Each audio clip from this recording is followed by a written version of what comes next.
आवाज मानदेशाचा। काँग्रेस पक्ष शरदचंद्रजी पवार या गटाचे जाहीर उमेदवार आणि आपल्या विकासाचं पर्व नवा अध्याय आणि परिवर्तनाचं देह घेऊन चालणारा आपला नेता आदरणीय अभयसिंह दादा जगताप काही वाजवायची वाजत राहायचं बोलतात अभयसिंह जगताप।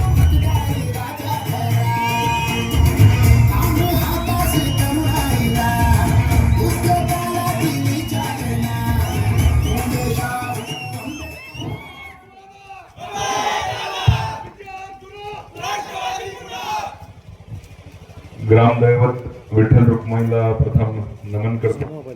या जिल्हा परिषद निवडणूक 2026च्या या प्रचार सभेच्या अनुषंगाने या ठिकाणी उपस्थित असणारे आमचे मार्गदर्शक विष्णुदादा निकम, त्याचबरोबर कालिदास घाडगे, आता ज्यांनी मनोगत व्यक्त केलं ते आनंदराव फडतरे, मानेवाडी सरपंच रवींद्र पवार, हातवळचे सरपंच शंकर फडतरे, माजी सरपंच राजाराम फडतरे, माजी सरपंच ज्ञानदेव घाडगे, ज्यांनी उत्स्फूर्त असं आपलं मनोगत व्यक्त केलं असे आमचे मित्र शकील मुजावर, त्याचबरोबर माजी सरपंच जनार्दन मोहिते, एनकुळचे अजित कुमार खरमाटे, या दरुज गणाचे उमेदवार ॲडव्होकेट राहुल निकम, त्याचबरोबर कातर खटाव गणाचे उमेदवार आरती अर्जुन दुबळे, या ठिकाणी उपस्थित अजिंक्य बोडके, मनोज घाडगे, डॉक्टर प्रशांत गोडसे, डॉक्टर रोहन गोडसे, सुगंध घाडगे, जयवंत घाडगे, दादासाहेब घाडगे, माझे मित्र नितीन घाडगे,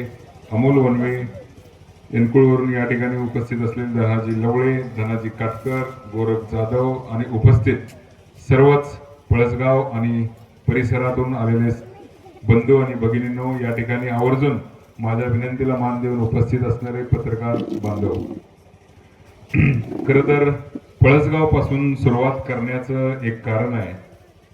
माझं आणि पळसगावचं नातं काही जुन्या मंडळींना माहित असेल, काही नवीन लोकांना माहित नसेल। आमची आजी पळसगावची, म्हणजे वडिलांची आई ही पळसगावची घाडगेंची, आणि मी पळसगावचं नातू आहे। तुमचं काम आहे मला आशीर्वाद द्यायचं आहे ना, आहे का नाही माता भगिनी?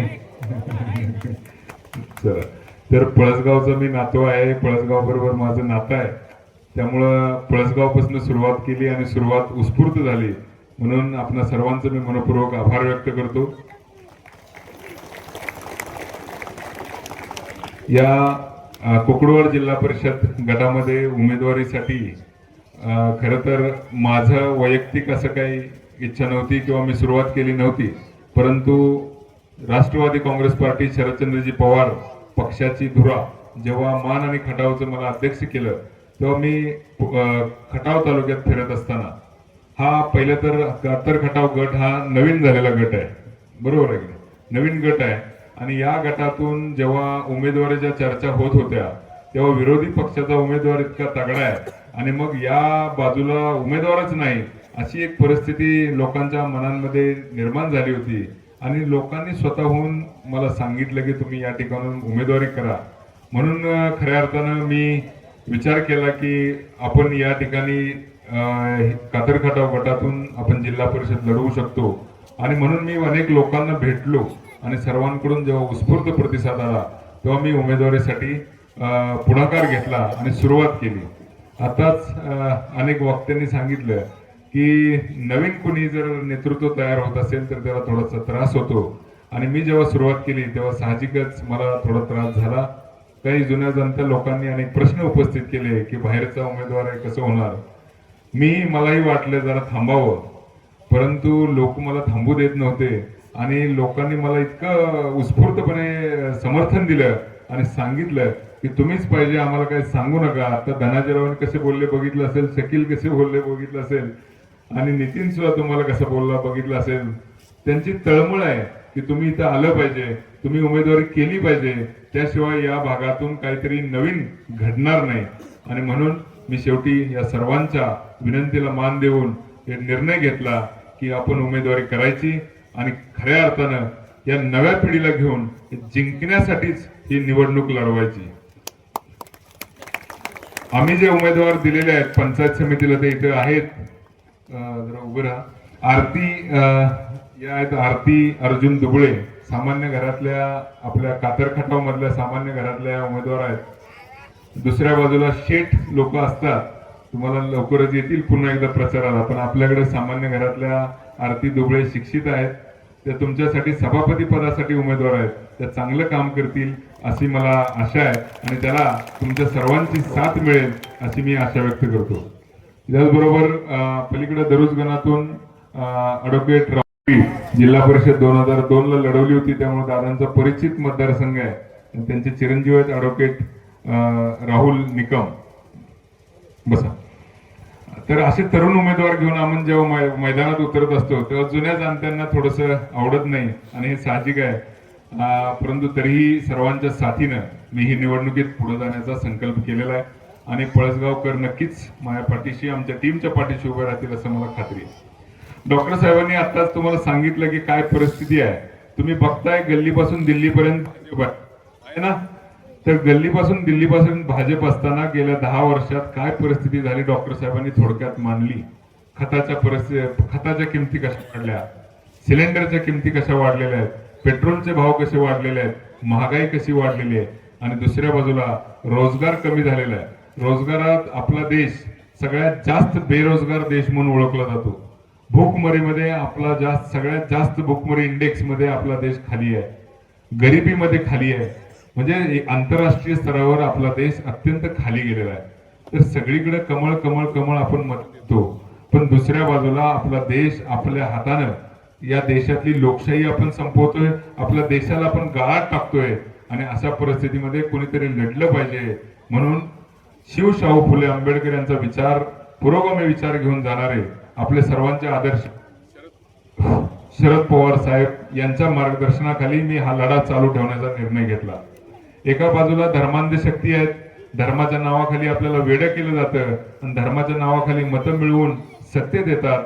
सत्तेत देऊन सर्व संस्था त्यांनी ताब्यात घेतल्या आहेत, पोलीस यंत्रणा आहे, न्यायालय आहे, सगळे ताब्यात घेऊन एक प्रकारे हुकुमशाही आणलेली आहे.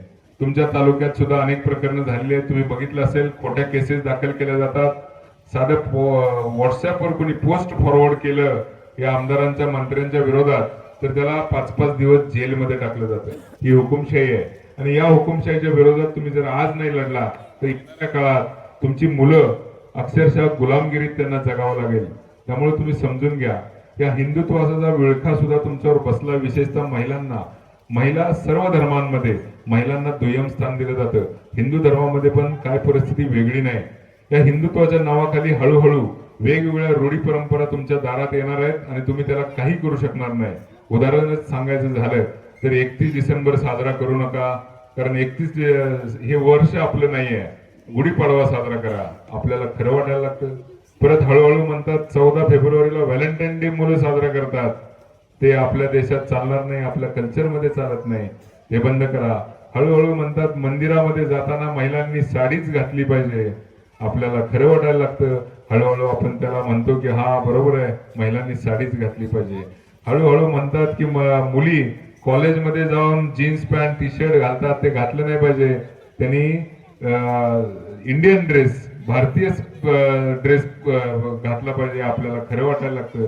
असं हळूहळू हळू आपल्यावर एक बंधनं लादली जातात धर्माच्या नावाखाली आणि आपल्याला त्या अंधश्रद्धेच्या विळख्यात टाकण्याचं काम या RSS वादी पक्ष करण्याचा प्रयत्न करतात. आणि या धर्मांधतेच्या विळख्यात जर तुम्ही एकदा अडकला तर पुन्हा यातनं बाहेर पडायला हजारो वर्ष लागतात. तुमच्या माहितीसाठी सांगतो, गौतम बुद्धांनी या मनुस्मृतीच्या किंवा या धार्मिक विळख्यातनं बाहेर पडायचा प्रयत्न केला. तिथून ते डॉक्टर बाबासाहेब आंबेडकरांना 2500 वर्ष लागली, तेव्हा कुठं अस्पृश्यता गेली. लक्षात घ्या, हा जो विळखा आहे ना, हा अंधश्रद्धेचा विळखा इतका जोरात बसतो की परत 2-2 हजार वर्ष आपण यातनं बाहेर येऊ शकत नाही. म्हणून कुठेतरी पुरोगामी विचार, शास्त्रावर आधारित, सायन्सवर आधारित विचार या देशात रुजला पाहिजे. देशात उद्योग वाढले पाहिजेत, या देशात युवकांना रोजगार मिळाला पाहिजे. म्हणून कुठेतरी आपल्याला ही भाजपची घोडदौड थांबवली पाहिजे. पुरोगामी विचाराने, शिवशाहू फुले आंबेडकर यांच्या विचाराने चाललं पाहिजे. आणि म्हणून मी या चळवळीचा भाग झालोय आणि स्वतः लढण्याचा निर्णय घेतला. आता जिल्हा परिषदेची निवडणूक आली, आता नितीनने सांगितलं पैशाचा मारा भरपूर होणार, पाण्यासारखा पैसा तुमच्या दारात येणारच ना. पाण्याचाच पैसा आहे, पाण्याचाच पैसा आहे, तो पाण्यासारखा तुमच्यापर्यंत येणार. परंतु तो पैसा कुणाची तरी घरे लुटून त्या या भाजपच्या नेत्यांपर्यंत पोहोचलेला असतो, एवढं लक्षात ठेवा. तो काही इमानदारीतनं कमवलेला पैसा नाही. त्यामुळे पैसा घेण्याबद्दल काही नाही, परंतु तुम्ही मत देताना आपलं डोकं धडावर असलं पाहिजे. शांत चित्ताने विचार करून योग्य उमेदवाराला मत द्या. माझ्याबद्दल म्हणाल तर मी लोकसभेपासून तयारी करत होतो, मी पुरोगामी विचाराचा, इथपर्यंत ठीक आहे. पण मी काम काय केलं?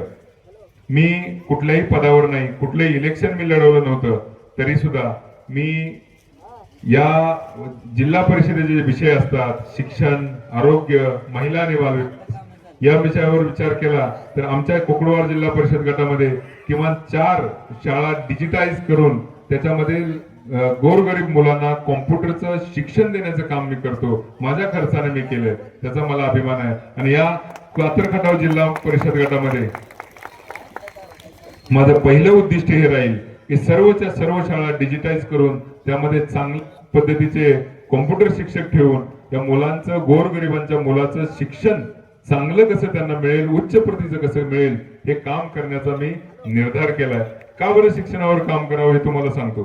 खरं तर गोरगरीब लोकांना जर त्यांच्या दारिद्र्य रेषेतून बाहेर पडायचं असेल तर एकच आशेचा किरण असतो, तो म्हणजे त्यांचा मुलगा किंवा मुलगी जर शिकली, एखादी अधिकारी बनली, एखाद्या मोठ्या कंपनीत नोकरी लागली, एखादा उद्योग त्यानं उभं केला, तर कुठेतरी गोरगरिबांचं कुटुंब दारिद्र्य रेषेतून बाहेर येऊ शकतं. म्हणून आपल्याला खऱ्या अर्थाने जर काम, कशावर इन्व्हेस्टमेंट, कशावर जर आपली गुंतवणूक करायची असेल तर ती आपण आपल्या मुलांवर केली पाहिजे, त्यांच्या शिक्षणावर केली पाहिजे, असं मला वाटतं. म्हणून गोरगरीब मुलांच्या घरातली मुलं चांगलं शिक्षण घेतलं पाहिजे, या विषयावर मी नेहमी काम करतो.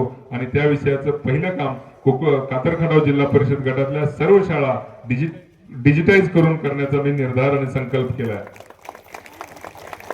त्याचबरोबर दुसरा विषय असतो महिलांच्या विषयी बोलायचं झालं तर मी आमच्या भागामध्ये काय केलं ते सांगतो आणि परत काय करणार आहे ते सांगतो. माझी शिवसंकल्प नागरी सहकारी पतसंस्था आहे. त्या पतसंस्थेच्या माध्यमातून मी 25 महिलांना 20 शेळ्यांचे प्रकल्प त्यांचे उभा करून दिले आणि शेळी पालनाचा व्यवसाय त्या महिलांनी चांगल्या पद्धतीने सुरू केला. त्यांना पतसंस्थेतून काही कर्ज दिलं, काही बिनव्याजी पैसे दिले आणि त्यांचे प्रकल्प आता चांगल्या पद्धतीने सुरू आहेत. अशाच पद्धतीनं महिलांना उद्योग सुरू करून त्यांच्या उत्पन्नात वाढ करणं, मग काही घरगुती गृहउद्योग असतील, काही शिलाई कामाचे उद्योग असतील, काही शेळी पालनाचे उद्योग असतील, अशा पद्धतीचे उद्योग घरोघरी उभा करून या महिलांचं उत्पन्न वाढवण्यासाठी मी दुसरा आणि महत्वाचा प्रयत्न करेन, असं मी तुम्हाला आश्वासन देतो. त्याचबरोबर या भागातली आरोग्य व्यवस्था सुधारावी, या भागातले ग्रामीण रस्ते सुधारावेत, यासाठी सुद्धा मी प्रयत्न करेन. आणि विशेषतः पळसगाव भागामध्ये एक कॅनल आहे, तो कॅनल खालच्या बाजूने जातो, त्यामुळे वरच्या बाजूचं अनेक मोठं क्षेत्र हे पाण्यापासून वंचित आहे. तर तिथून छोटी का होईना एक लिफ्ट इरिगेशन करून वरच्या बाजूला वंचित भागात पाणी पोहोचवण्यासाठी मी प्रयत्न करेन, एवढं एक तुम्हाला आश्वासन देतो. मी या स्टेजवर तुम्ही बघितलं असेल, कुठलेही आमदार, खासदार किंवा मोठे नेते नाहीत. आम्ही युवा वर्गानं, तरुणांनी ही चालू केलेली चळवळ आहे आणि या चळवळीत तुम्ही साथ द्यावी अशी मी विनंती करतो. छत्रपती शिवाजी महाराजांनी सुद्धा तोरणा सर केला, तेव्हा कोणी त्यांच्याकडे खूप मोठे योद्धे नव्हते. तरुण मावळ्यांनी पहिला किल्ला सर केला आणि तिथूनच स्वराज्याची मुहूर्तमेढ लावली. तसंच तुमचा आशीर्वाद जर आमच्या पाठीशी राहिला तर या खटाव आणि मान भागात एका नवीन नेतृत्वाचा जन्म होईल, एवढंच मी तुम्हाला एक आश्वासन देतो आणि थांबतो. जय हिंद, जय महाराष्ट्र. आपल्या जिल्ह्यातील, तालुक्यातील लेटेस्ट बातम्या पाहण्यासाठी आजच मान चौफेर न्यूज चॅनलला YouTube वर सबस्क्राईब करा आणि बेल आयकॉन प्रेस करा.